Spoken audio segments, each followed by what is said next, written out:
Congratulations! You have found WrestleShoot, hosted by the Wild Thing Rob Wilds and the ladies' man Chris Casanova. Combined, we have 40 years of wrestling experience, and we're here to share those experiences, stories, and knowledge with you over the podcast airwaves. We'll be joined by friends of ours from time to time to share their stories and experiences with you as well. So climb aboard the crazy train we call WrestleShoot. We know how to do it, and we do it real well.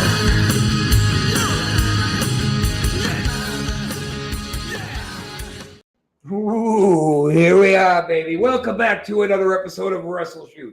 I'm your host, Wild Thing Rob Wilds, joined, of course, by... Oh, wait. He's not here. Fucking Chris. You know, we're gone for 3 whole weeks. Come back for our 4th week. We got our big star coming on to join us. And, no Chris to be found. So, everybody who's watching right now in unison with me, just say it one time. Boo, Chris. Boo, Chris Casanova. Boo. Okay. So, that being said, we're all going to hang out together. We're going to have a little bit of fun. We're going to bring on this guy. He's an independent wrestling veteran. He's been around probably as long as I've been around, and he's probably been getting hit twice as long as I've been getting hit. And he does these awesome little gimmicky videos, too. They were just hilarious about how actually ridiculous the professional wrestling business is. I mean, as a whole, let's be honest. It's not just theater, right? It's theater in the round, like a big round ass is basically what professional wrestling is. So let's just get right to it, huh? Jack Vaughn hanging out with us today. What's up, brother? I am doing fantastic. I will apologize in advance because I've been under the weather for the last couple of days, so if you hear me clear my throat a lot, I apologize. And I'm right there with you, man. I had sinus infection, ear infection, bronchitis, and strep throat at once. So last week. Jesus. Yeah, I think mine's just allergies. It's like the weather changes and suddenly I'm coughing a little bit and I'm clearing my throat a lot. So, but I should be all right. Oh, I go stumbling into the Med Express because after about 3 weeks of the sickness not getting better, and I walk in, the woman goes, "Why don't you just come on with me back right now? Let's just take your vitals real quick." I'm like, "Oh shit, I guess I don't look good." So, Jack, let's talk about you for a little bit. How long have you been doing this wonderful dance that we do? So actually earlier this month was my 19th anniversary of my first day of training. And where'd you train? So 2004. What's that? Where did you train? So I started training. It was actually in just like a little garage area. I started training with Shark Boy because he is from the area that I grew up in. I saw an ad in the paper. And he was advertising his very first Shark Tank Pro Wrestling camp, and I signed up for it right then and there. How long were you there? So the camp was only 15 weeks, so it's 3 times a day for 3 hours, or sorry, 3 times a week for 3 hours a day. And after the 15 weeks, it was actually a really cool thing. He, on the last day of training, he had us all put together like a mini show for some local promoters. And I wound up going and working with Roger Ruffin at the NWF in Cincinnati after that for quite a while. Nice. So these videos that you do crack me up. My favorite one, I think, was the brand new wrestling move that you created. Whip him off the ropes, do the Lucha Pass, and then California Howdy. I loved it. Yeah. Gotta love that Lucha Pass. When Americans do it, it has to be for comedic value. I mean, over there in Mexico, the Lucha Pass is over. It makes it look like you're building up more steam.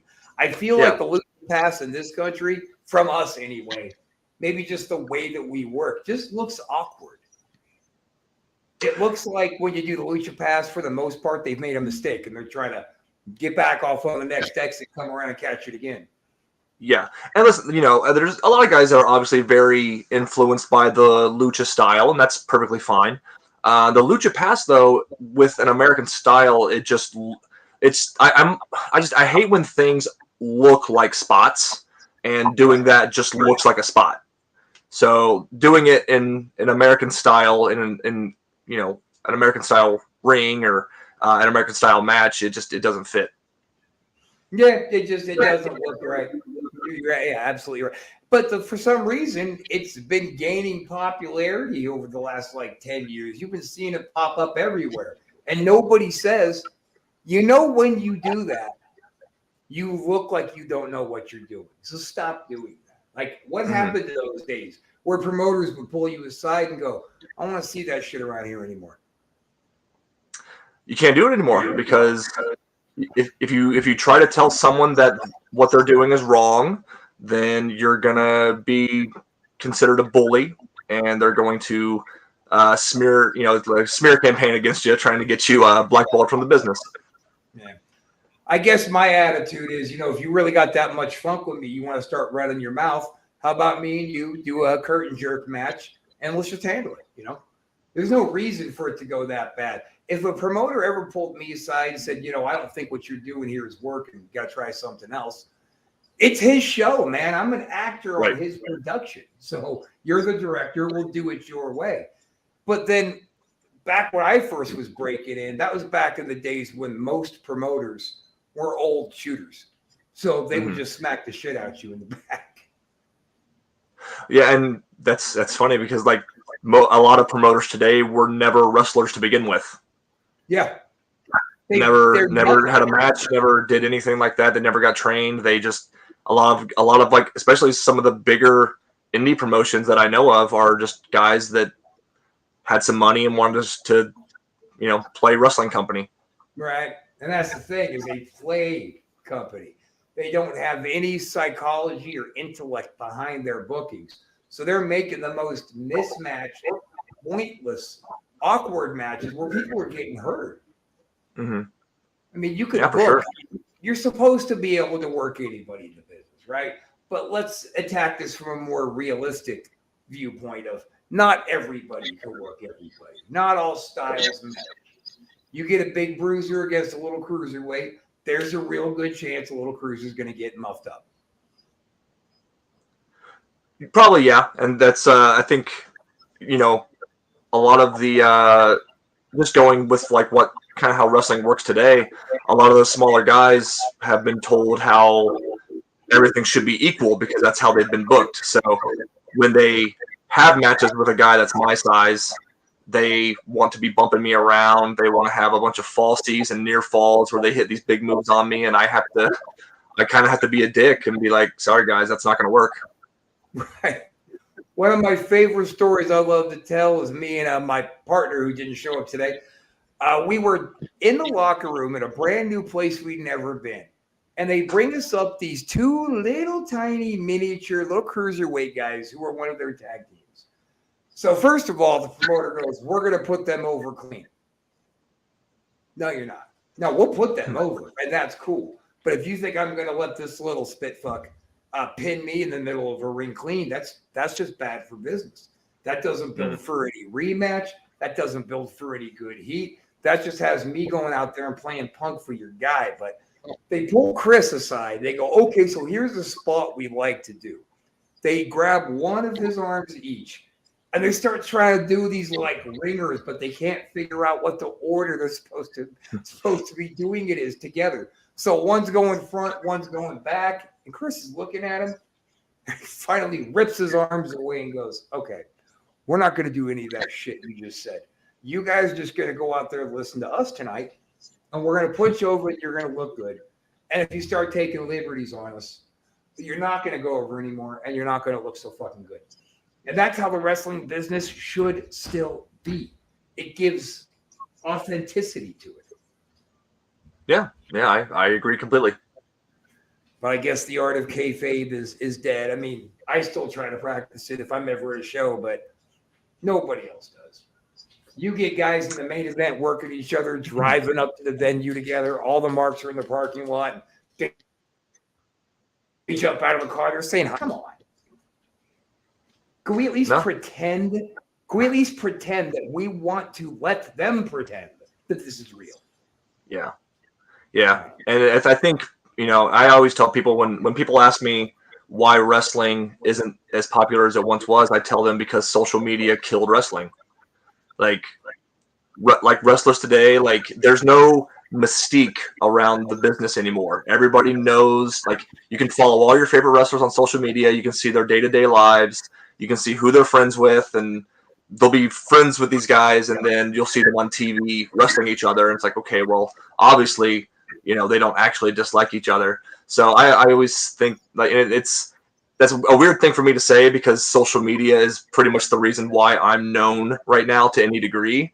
But no, I wish social media. I wish wrestlers were not allowed on social media because I feel like it would just benefit the business and everyone would be making a lot more money. Yeah, probably. And people go, oh well, Vince is the one who killed kayfabe. Well, I mean, okay, Vince came out and said it's entertainment, sure, but then he could have put that to bed once he got the grand jury off his back and tried to start treating it real, and he did. But by that point, the marks grabbed a hold of it. The old disgruntled job guys were coming out of the woodwork, trying to blow the business up, and those are the guys who really kind of muffed it up for where it is. Like Honky. I love Honky. I think he's a great dude. He's hysterical. I love listening to his stories. But he's the one who birthed the shoot interviews and really going out there and just exposing a bunch of shit. Then everybody else got on board. So that really did a lot of damage to kayfabe too. So Honky, I love you, brother, but that's kind of a dick move, right? But then he would say, oh, if I didn't fucking do it, somebody else would have. What, would you prefer Marty Jannetty go do it? Yeah. I mean, I understand his logic there, but at the same point, it's just like, maybe you just shouldn't have. Right. Like that, did you ever see that spot that he did online with Hannibal and Poffo, where they had their little backstage brawl gimmick? I don't think so.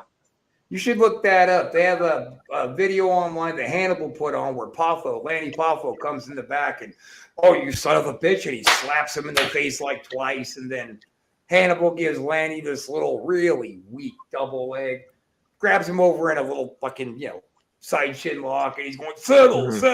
And Honky comes in yelling like it's real. And the funny thing is, I saw that, and it was a work right off the bat. But it exploded. And everybody thought that was legit. So that's how longing the wrestling fans actually are for some kayfabe back. Yeah. People say, oh, you couldn't possibly work a 10-minute armbar anymore. And I go, are you sure? Have you tried? Because it might still work. Just nobody tries it anymore. I tell young guys all the time, fans will be into whatever you do as long as they're into you. It's, the wrestling is, they come for the entertainment or they come for the wrestling, but like realistically, if they care about you, they're going to care about anything you do in the ring. I used to tell my students in our old school, I would say, look, you go into Burger King to get a Whopper, and somebody hands you a Whopper that's been sitting under the lamp for an hour. Would you be happy with that? No. So these wrestling fans are paying their money to come have you serve them a Whopper. Why don't you want to give them a fresh one? Why don't you want to leave them with a good taste rather than that old, greasy, I don't give a shit taste? Right. That's a good analogy. But then, the kids, even back, I think in our day, we didn't really listen as much as we should have. Kids nowadays aren't going to listen. And they're listening to people now who don't even really know in the first place.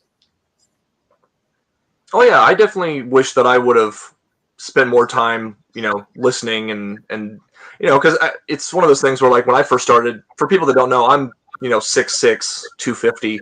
When I first got into the business, I was probably 275. Like I was a pretty big dude, and when I first started having matches, I was upset because Roger at NWF, he didn't want me to bump, but the wrestler in me wanted to be like, well, I want to go out there and show everyone that I know how to wrestle. I want to go out there and bump around and do all this stuff. And it's like, and now I tell all the big guys that I see, I'm like, hey, I was wrong. You need to listen to me because I've lived it now.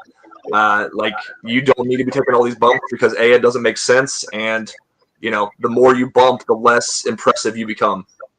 We used to tour around with this guy, Warpath, and he was about 6'7", Indian guy, long hair, face paint, just terrifying. He would bump 3 times for you in a match, and that's about it, because it had to really matter when you took the beast down. Mm-hmm. If every time he stands up, you're hitting with clothesline or a hip toss or some dumb shit like that, well, then what validity does this big monster have? And then if he beats you, of course he beat you. That's what you want. And if you beat him, wow, what a superhero you are for taking the monster down. But if he's bumped his ass off the whole night, who cares? That is basic psychology 101. Right. But the most basic of psychology. Right. And that's all you need. You just need the basics to have yourself booked every weekend, all over your territory. If you just have the basics of your ring fundamentals, your awareness, and your psychology. So I don't know really what exactly happened to the business. I don't know where it kind of went off the rails, but I'm guessing right around the end of the Attitude era. That sounds about right. I would say that was probably around that time. Well, give us a reminder there, Mr. Damien. What did you say about kayfabe? It's a good one. He's a funny guy. Come on, respond. We're waiting for you, goddammit. So, do you do any training of kids yourself? I'm not like a head trainer or anything like that. I would love to. I just don't have the time. A good buddy of mine. You've probably met Cody Hawk, or at least heard the name. So Cody Hawk has his training academy down here in Hamilton, Ohio. And even though he's off doing his own thing right now, so it's actually my buddy Aaron Williams who is running the training academy while Cody's away. And I've been helping Aaron as much as I can. So I try to get down there at least once a week to help him out.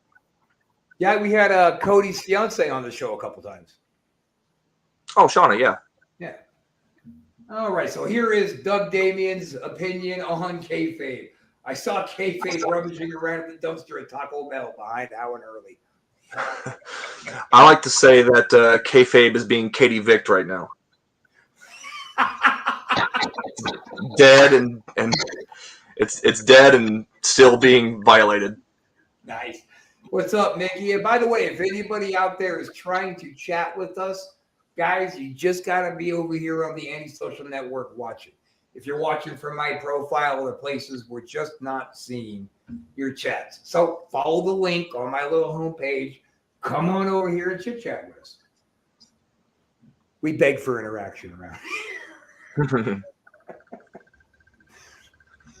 Okay, so let me ask you, and you don't have to name anybody if you really don't want to. One guy throughout your career you had the most legit heat with. So honestly, like despite what the gimmick is and despite like some of the heat that I've gotten online, for the most part, I've always kind of been regarded as a very easygoing guy, like a very easy to work with guy.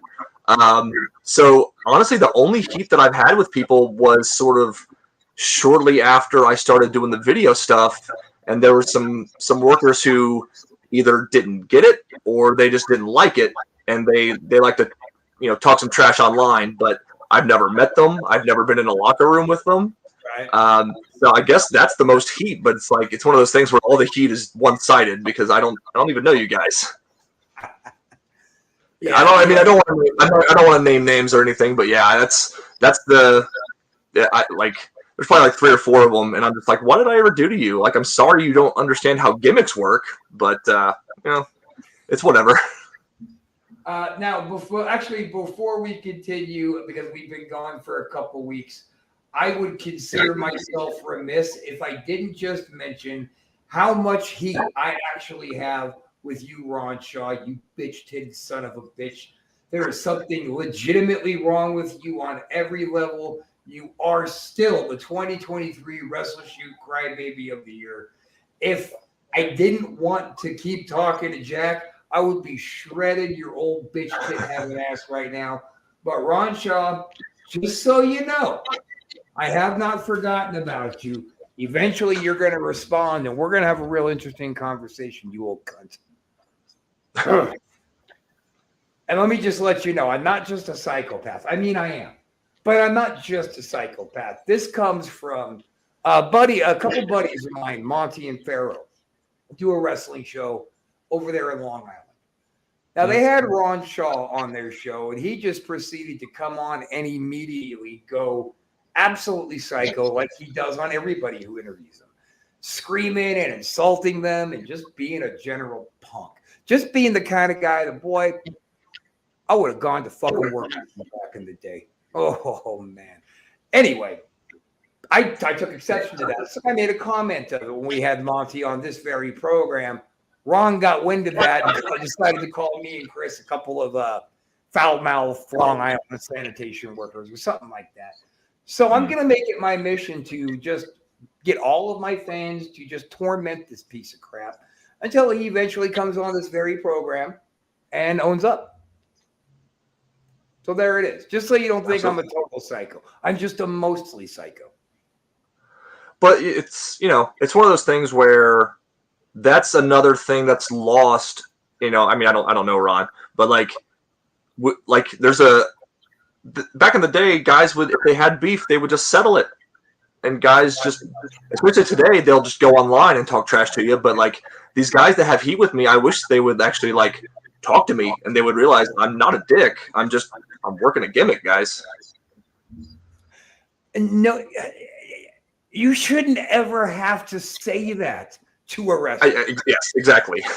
I mean, they should never be like, oh, you're blowing the business. You're making fun of the business. Dude, fuck you. Every time you lace up your boots, and anytime anybody laces up their boots, in some semblance, they're still poking fun at what the business is now compared to what it was. Back in the good old days, me and Ron Shaw would have stepped back into the showers. We would have handled this out, and it would have been over. But instead, he's running around crying to whoever will listen instead of come to me. So, Ron, I'm telling you to come to me like a man, Mr. 70s, fucking International Pro Wrestling Hall of Famer. Dude, I could get into that club if I wanted to pay a fee. All right? It's a private club. There's no, like, big honor of being a part of that Hall of Fame. So, I do get accused of my videos have been accused of exposing the business, but all the people that dislike me, I think their bad wrestling is doing much more damage to exposing the business. Absolutely. They're horrible. You can't let somebody hit you in the head with a chair 5 times and then be seen walking out of the venue after the show. You can't be seen walking out. You've got to be destroyed. What happens if I took a regular person and smashed them in the head with the chair once, legit? That would have been it, much less 5 times across the head and back. Right. Just please, guys, if we want this business to survive, we got to get on the same page here, man. There's too many people all over the board. They don't pull this shit over in Mexico, in Canada. They're still very true to the business, and they all kind of make fun of us over here for how we behave. Mm-hmm. Yeah, I did some. I did a tour of Europe this past fall.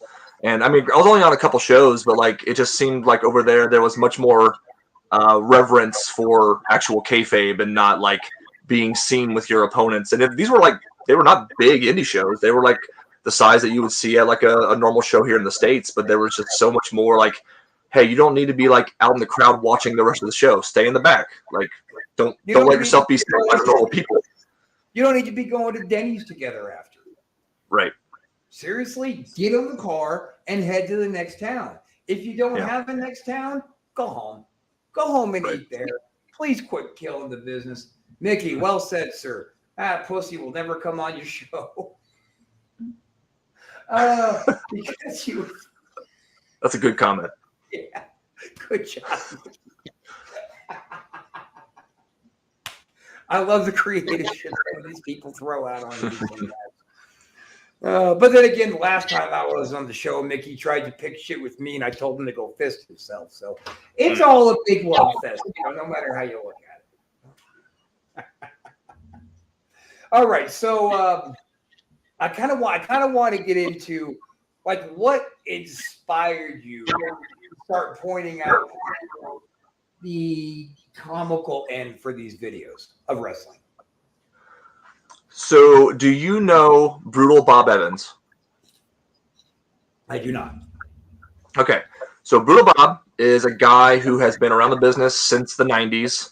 He's done, work with pretty much every major company that's existed in the States for the last, 25 years. I think he had like a small run in Ring of Honor. He's done stuff with pretty much everybody. And very knowledgeable guy. He was doing a seminar at a show that I was on. And I knew Bob, just through social media. So I decided to stay for the seminar. And he was actually the one that he looked at me, he's like, I think you do social media really well. And I think you particularly should get on TikTok. And in general, he was telling me I should do more video content. I was really resistant to do TikTok because it just seemed like so against the veteran gimmick. And in general, I kind of wanted, when I first came out with the veteran, I wanted to kind of stay away from social media in general. But wrestling is so dependent on social media these days in order to get exposure that I kind of had to let go of that rule. But so yeah, I was really resistant to doing TikTok and doing video stuff, but Bob suggested it, so I gave it a shot. And I remember I shot a couple things, and the first video that I posted on TikTok, I actually posted it at like midnight, which, if you know anything about social media, is a terrible time to post stuff. And I was just kind of wanting to get used to using the platform and that sort of thing. Went to bed, didn't even check to see how it was doing, and then within 24 hours, I think it had like almost 100,000 views. And it kind of just in about 24 hours. Ooh, boy. Yeah. So and then real quick. Right. And then I posted a second video the next day at like 4 a.m. and that one did even better. So it was like right from the get-go, these videos that I did were catching on with people. And my videos got a lot more hate from the indie fans back then than they do now, because I think for the most part people have kind of figured it out. But yeah, I mean, it's pretty much as soon as I started doing the video stuff, it just kind of took off. So it was mostly just me wanting to, like, essentially my videos are satire, and I was just trying to point out things that I thought were kind of silly. I wasn't, I've never taken a shot at an individual or a company, but I was just trying to be like, hey, this thing that a lot of you guys do, it's kind of silly and it doesn't make sense, so maybe don't do it anymore. And some people took offense to it, but for the most part, they were very well received. Well, hey, man, I know that we left town like 7 hours ago, but I left my gear sitting on my kitchen table. So can we run back and get it real quick? I almost peed my pants, man. Yeah. Because that happens. Or you get those guys who, if they even crack their gear bag just to reach in and grab something out, the whole car fills with this funk. The whiff. Seriously, dude, flies are not lucky. Wash your gear, because I ain't working like that. Exactly. They pull out their gear and it's just like stiff because it just hasn't been washed. Yeah, you could just go out there and bump their gear around. They can go home. Right, exactly. Oh, God. Yeah, that's just... And back in my day, if you were in a locker room with the old schoolers and your gear stank, they're dragging you outside and turning a hose on you. They didn't play that game. You're not going to stink up you're not going to stink up the back. You're not going to stink up whoever you're working. We're going to go ahead and clean you up real quick. And hopefully you learn a lesson from it, because the second time around, they might just whoop your ass and kick you out. Right. I miss those days. And now that's hazing. Hazing. My favorite word. Give me a break. Yeah. Back in the good old days, like I remember my first big name was Jimmy Valiant. And I was terrified. So he gives me some spots he wanted to do, but just a couple. And then this is the finish, and then that was it. Now that was old school. Like we're just gonna figure it out there. So I hit the ring, and now I feel good. Okay, I'm gonna be able to do this. It's my first main. It's my first name, And as soon as he stepped in that ring and they turned the lights back on, my brain turned off. Now I'm looking at the crowd more than I'm looking at him. I'm trying to judge them. I'm slopping up everything I'm doing. He finally whips me into the corner, comes in with his clothesline right across the mouth, and leans in and says, all right, it's just you and me. Don't look at them anymore. Just look at me. And if you fuck up one more time, I'm going to break your arm. And then we went back to work, and the rest of the match was flawless. I was like, oh, I don't want him to break my arm because I believe he can. Right. Oh, good stuff. So, like, favorite kind of territory you work in? Where do you like to where do you like to be? Well, I'm kind of centered around the Cincinnati area. That's where I've been pretty much my entire career. But like I've been doing a lot of traveling around the country recently. Like I just went to New York for the first time, and that was a lot of fun. Had a really fun match, and went to Wisconsin for the first time about a month ago. Wisconsin is great for wrestling. Yeah. And I'm going to be going back up there in a few weeks, actually. But most of my time has been centered in Ohio and Kentucky. If you get a good company in Kentucky, the Kentucky fans they get really into the shows. Yeah, they're especially if you can get. Yes, I actually remember. This was granted a long time ago, but I did some shows for a company in Moorhead, Kentucky. Which, if you don't know anything about Moorhead, the only thing out there is the college. So when there's like a Thursday night or Friday night and there's nothing to do, pretty much the entire town comes out. So we were, wrestling, and 500 people doesn't sound like a lot to some people, but that's a pretty big crowd for an indie wrestling show. And they were just like, yeah. And I was part of a heel tag team. We were the tag champions, and it was like every show we were just like, they were like, hey, we're going to walk you guys to your car because we think some of these people might be waiting for you. So anytime I can get a crowd like that, that's the places that I like to work. Did a show, a charity show for a high school.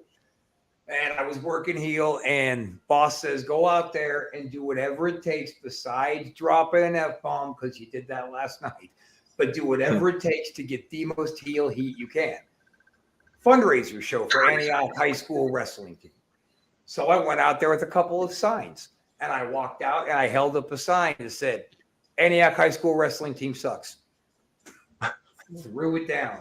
Held up another sign. Antioch High School sucks. Threw that down. Last sign. Forget all that. Antioch sucks. Get in the ring. I have one guy who's like, slap my hand, bro. I love the bad guys. Grabbed my bottle of water and turned to him and right in his face. Dude came over that rail fast, man. I'm like, stop this guy, man. So they did it. And all I had to do was get in the ring and go, don't be booing me, as they are throwing garbage at me like the Hogan heel turn. Mm-hmm. I said, don't you boo me. Look, it's not my fault you guys live in Antioch. I didn't put you here. It's not my fault that your ghetto-ass kid robbed your ghetto-ass kid for your $3 Kmart shoes. That's not my fault. Anyway, that night, about 40 people were waiting out back for me, asking every wrestler that came out, yo, is Wild out yet? And they're like, oh, no, he left. No, he didn't. We've been here. They had to call the police to get me out. Oh, wow. It was awesome. I tell people that I want to try to get Freddie Blassie heat. So I want people like trying to stab me and throwing batteries at me and stuff like that. That's the kind of heat that I want. That's the good stuff. That's when you know that they are eating that shit like meatloaf. Yum, yum, yum, yum, yum, yum. That's right. Suck it all down. Because I get really offended when people make that stupid little, wrestling fans are white trash and stupid. That bothers me. Because it's just simply not true. Wrestling fans are people, and they pay their money, and they turn their intellect off, and they are counting on you to tell them a story that makes sense. And as soon as you insult their intelligence and they turn on you, you're done. You're gone. They're never coming back to you. But when they start eating that meatloaf, yum, yum, yum, yum, yum. I'll see you guys next month. Yep. And I can speak to that because, when I first started, there were probably 5 wrestling companies in Cincinnati, and 4 of those 5 companies have since gone away. There's one company that's still around, and like more companies have popped up over the years. And now Cincinnati Wrestling is actually doing really well. But like there was a few companies that were just like you look at it and like this can't be good, and sure enough, within a lot of those companies within a couple of years they're already gone. Right. Have you out in Cincinnati? Have you worked with Paloma Star yet? I have. Yes. Yeah, she is fantastic. I love that gal. Really yeah, actually, I did a program. I did a program at War Wrestling with her husband last year. So she was involved in that a little bit. When she got married and told me she married a wrestler, I was like, "Ah, God, really? You married a wrestler? Come on! You don't marry wrestlers. You just don't. At least not wrestlers from my territories anyway." Nice. Hey, did you have you had a chance to wrestle out in WV yet? West Virginia. I'm actually going to West Virginia for the first time. April, I think it's the 15th. It's on a Friday. Oh, you are gonna love it there. Oh man, that's a fun place to wrestle. Yeah, I'm working. I'm doing with a company called All Star Wrestling. They wanted me to come out there to do like a Friday and Saturday, but unfortunately I already had something booked for the Saturday. So just doing the Friday show, but it should be a good time. I know, like I've seen footage of their events, and they draw really well, and it seems like the fans are really into the show. So it should be a good time. Nice. Yeah, and the fact that there is zero the first time I wrestled in WV was for a Necro. And after the show, the show in itself, in its entirety, bell to bell, man, it was hot. Crowd was hot from the first bell, stayed hot through the main. So they were so hot that after the show, they're out in the parking lot and they're setting sofas on fire. They are just out there partying their asses off. And like they just won the Super Bowl. I said, "What the hell's going on?" And Necro starts laughing. He goes, "Oh, that's right. You've never been here before. This is just what we do." Now, those kinds of fans would follow Necro because, he's a psychopath like me. Sure. So I don't know how they're going to be at your show, but I know in Morgantown they were setting shit on fire after the show. It was awesome. Just like a college game. That sounds like a fantastic time. And you go out there, people handing you beers, everybody wants to be your friend. Like that feels like one of the territories where if you're working top heel, you could probably let kayfabe down a little bit and go out and meet those fans because they really do want to meet you. They love the heels. It's good to know. Who doesn't love the heels? I always liked the bad guys growing up. I mean, I don't know anybody that I grew up with who didn't look like Mr. Perfect and Rick Rude and hold them in the same caliber as Ultimate Warrior and Hulk Hogan and Macho Man. Exactly. Yeah. Good at what you do, then do it well. Right. All right. Well, Jesus, man, this time has flown by. We're only going to be able to do a 45-minute gimmick today because I have to drive 3 hours as soon as we're done. It's no problem. Yeah, it's fun. So tell us about it. Where can we find some of your cool stuff? So, I mean, if you're looking to see like where I'm going to be wrestling, I do have a website. It's vetjackvaughn.com. And then Vet Jack Vaughn is also pretty much everywhere that you can find me on social media. So TikTok, Instagram, Twitter. If you try to follow me on Facebook, it's just Jack Vaughn, and it's a picture of me in my black ring jacket. So yeah, and then I the video stuff that I do on TikTok is the stuff that's kind of got me the most exposure. So people seem to like those. So I try to post at least a couple videos a week. Some are better than others, but I think overall the videos are pretty quality. The one where you did like the book meeting, you're like, yeah. So like half of our guys are wrestling on another show. They'll be here after, but they're like 45 minutes away. Yeah. That was great. It was so real. Well, I was going to say that particular thing is actually based on a real show that I did a couple years ago. Like I was on this show, and actually my wife was wrestling on the show too.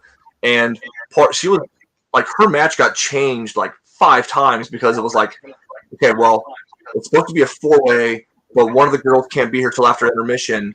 But we don't know if we can work the card around, so it might be a 3-way, might be a 4-way.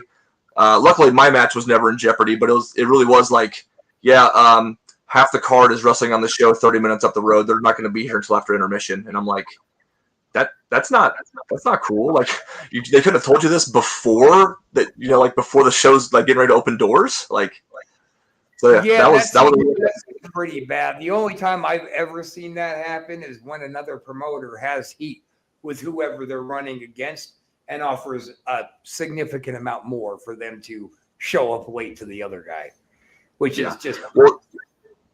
That would make sense. But like, these were like in the area where I was at, there was like 4 different companies and they all just used the same talent. And they're all within like less than an hour drive from each other. So it's just like 2 guys just happened to run shows on the same day. One was a little earlier in the day and the other one was later. And it turned into a whole fiasco. Yeah, that one killed me. Yeah, they're not going to be here till after intermission. Well, okay. I'm like, oh man, I've been there. I guess we'll just flip this card upside down. That's right. The main is now the opener. So if you guys get that chance, go look him up, watch his videos. You are going to laugh every inch of your ass off every time you post a new one. I'm cracking up at it. It's a lot of fun. And thanks for coming on today, brother man. You're going to have to come on back and hang out with us when Chris can actually make it. And I don't have to. Absolutely. Sure. Yeah, that sounds great. And thank you so much for having me. Oh, God, it was great. And everybody, thanks for hanging out with us. I'm going to be back here tomorrow doing the first ever episode of Ghosted with Doug Damien, where we're going to review these, footage from supernatural events. We're going to watch them and we're going to give our opinions on if we think they're like legit or if they're just a bunch of bullshit. Which chances are most of them I think are bullshit. Even though I'm not a huge believer, I also believe what I can see. And sometimes the shit you see, that ain't what's happening. Right. They're very creative. They're very creative content creators. Like somebody that I just had on my show today. Hey, there we go. Thanks, guys. Thanks, Jack. Thanks, guys, for hanging out with us. Sorry we were gone so long. It won't happen again. I'll see y'all tomorrow. This is WrestleShoot on the Anti-Social Network. Call me. Love you. Mean it. Bye.